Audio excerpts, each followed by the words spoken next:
Duramater is this tough outer layer. And what I'm going to do, and here's the olfactory bulbs. These are these little white flaps. So this was a bulb where the nerves come up and then go through the brain. Perfect. Thank you. Is that the same as this right here? Yes. Yeah. It's just a little bigger on the sheet. That's exactly what I was thinking. Okay, so now I'm going to take this, and I believe I'm going to go right in there. I did it.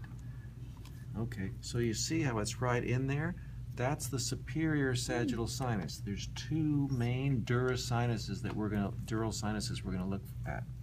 Okay, what happens is the dura is a double layer, and it's a double layer, and it goes across, and then one layer goes down the longitudinal fissure, and then comes back up.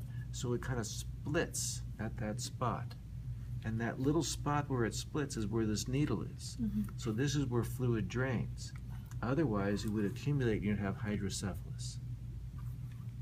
And I'll show you more of that as we go. So as I pull this stuff off. Aren't babies born with that sometimes? Sometimes, and even adults can have it. So sometimes adults have an adult version of it. And there's something called normal pressure hydrocephalus, why I'm cutting away. My mother had that, and that was a weird thing because she was very active, walking and doing all sorts of stuff, and then suddenly she had a lot of balance issues and couldn't walk. And they were trying to figure out what it is, and one doctor thought maybe it's early Parkinson's and all that. So this other doctor decided to do a pressure test on her cerebrospinal fluid and found out it was very high. So she had normal pressure hydrocephalus, which is kind of a strange name. But it's amazingly more common than you hear about.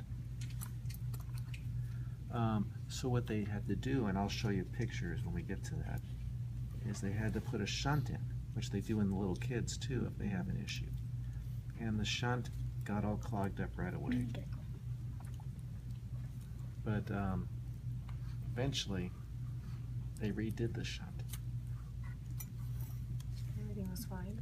And then she just like amazingly got from almost like a unable to move to walking around really good.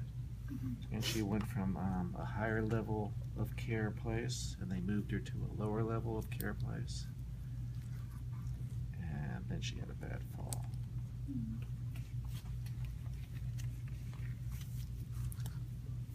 But I don't really blame the place because it just, those things happen.